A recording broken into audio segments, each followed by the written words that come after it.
Hello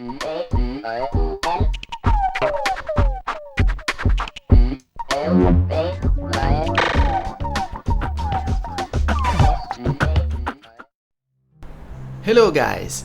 In the last years the world of sim racing became huge, not only for the number of racing games of both sim arcade and full simulation, but also for the number of players, which during the COVID pandemic years increased a lot. Because of the free time, a great amount of people started playing racing games and buying sim racing equipment, such as steering wheels, pedals, shifters and racing cockpits. But as you know, just because you buy 2000 euros or dollars equipment, it doesn't mean you're a pro. So in this video I'm going to show you how to distinguish three kinds of sim racers: beginners, amateurs and pros. Ready?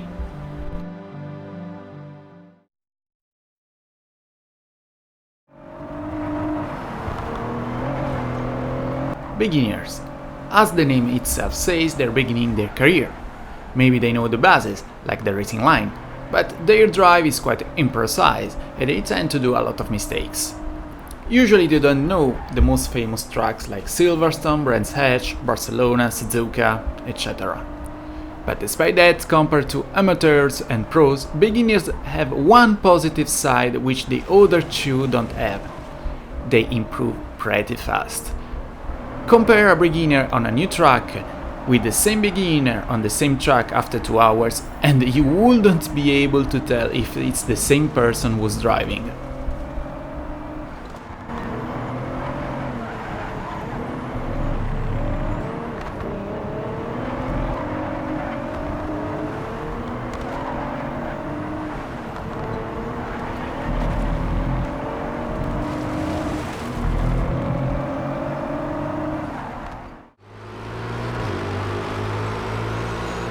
Amateurs. These are the most common sim racers you'll find online. They know the bases, but they apply the theory they have learned with more precision. Amateurs tend to memorize faster a new track compared to a beginner, and they also start to drive without driving assists. These drivers pass generally at least 7-8 hours per week on sim racing. Not a lot, of course, but it's enough to learn something new time after time. Despite that, they still do too many mistakes per lap, little or big ones, which prevents them from being fast. Because, be careful, there are some amateur drivers which are fast as pro drivers, but they can't keep the pace because they simply make too many mistakes. That's because amateurs can't modulate the race pace. They think the only way to race is to push the limit all the way, all the time. But as I showed you in my previous lesson videos, this is totally wrong. For that reason, you can't compare the experience of a driver only by the lap time performance. So, according to that, the biggest lack of amateurs is patience. But it isn't something too hard to achieve.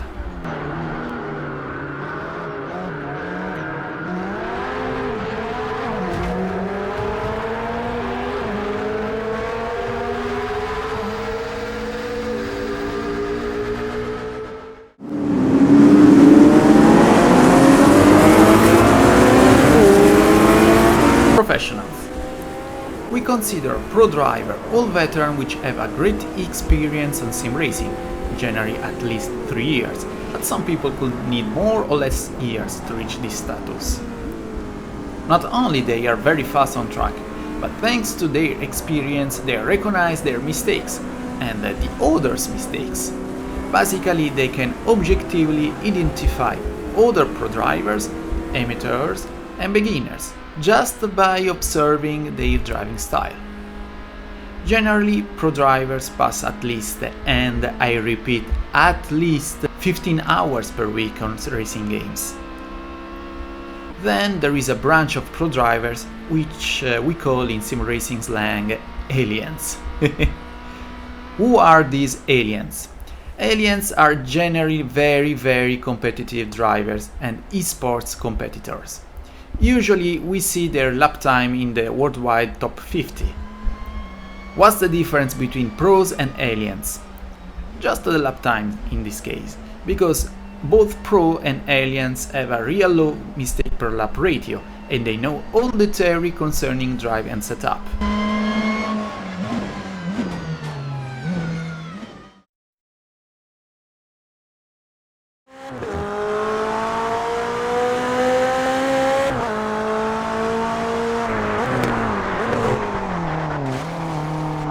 As you know, I'm a sim racer teacher who makes private lessons to people who ask me for help. And the biggest and most classical mistake of beginners is the late braking. But very late.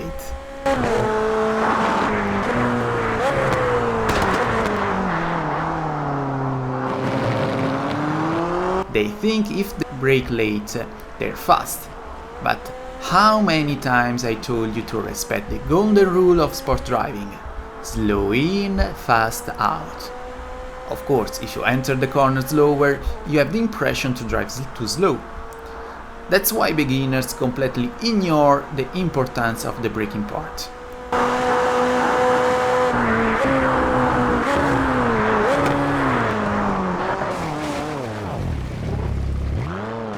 Beginners are like amateurs. They tend to drive fast immediately on every part of the track, when you know on some parts you have to be slow.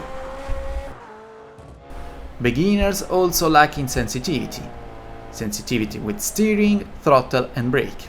Just to show you, try to give you a 400 horsepower rear-wheel drive car to a beginner, and you do that on the exit of the first corner.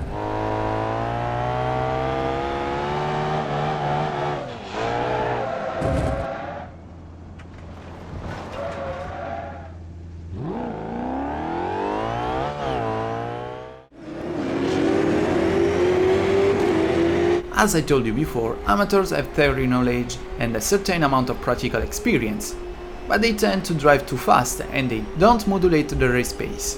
What happens? Sooner or later they'll make a mistake.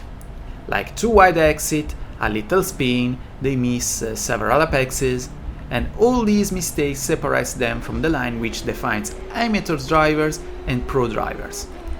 Moreover, amateurs are psychologically weak.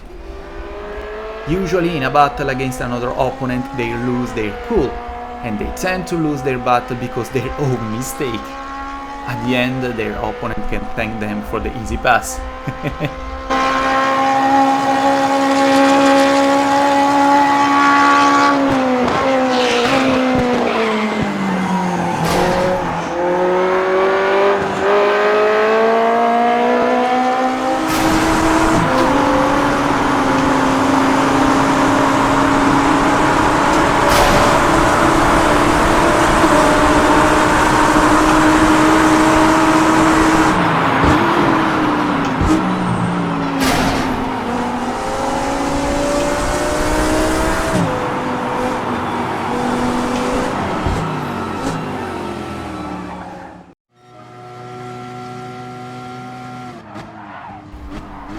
Mistakes of pro drivers are pretty rare.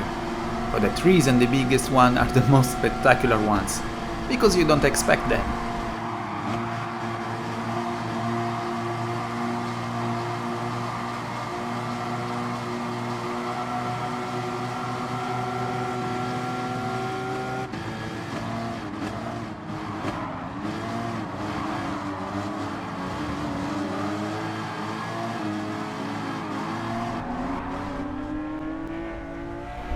Also, pro drivers can suffer pressure and stress, but the loss of time for this reason is way lower compared to the big mistake of amateurs.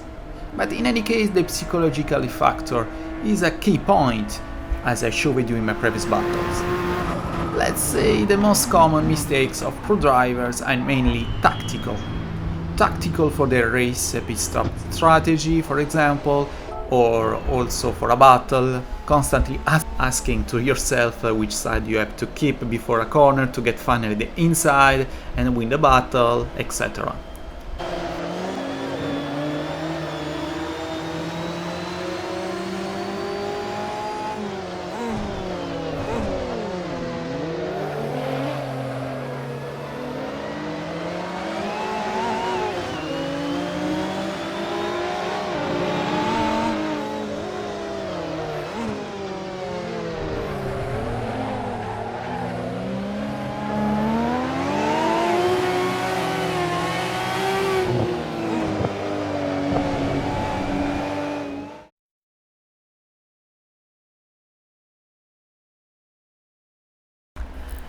As you know, I tested a lot of racing games, both sim arcade and full simulation during these years, with very interesting ways to evaluate your skills. Gran Turismo Sport, racing, passing to a race room, Project Car 2, but in my opinion, the game with the best and most complete system to measure your performances is Assetto Corsa Competizione.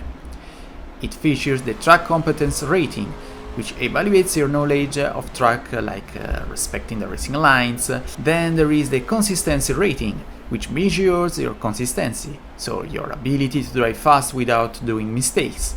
The car control rating, which measures how clean you drive, to see if you don't overdrive your car to be fast, but also to avoid spins.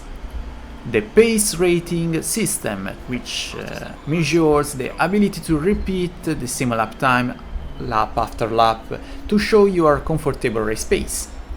The safety rating, it increases or decreases according on the number of accidents and contacts you do with the opponents and parts of the track. The racecraft and competition ratings, which evaluate your final overall position and the skills of the other drivers. According to all points you earned, the game tells you if you're a bronze, a silver, a gold or platinum driver. The bad thing is you're constantly evaluated on all game modes, so if you test a wrong setup which make you spin in free practice mode, this will have a negative impact on your rating. But despite that, I find this system one of the best I ever saw on a racing game. And it's useful to see if you're a beginner, an amateur or pro. And you? After this video, do you think I'm a beginner, an amateur, a pro or even an alien? Let me know in the comments. As always, thanks for watching and see you in my next video.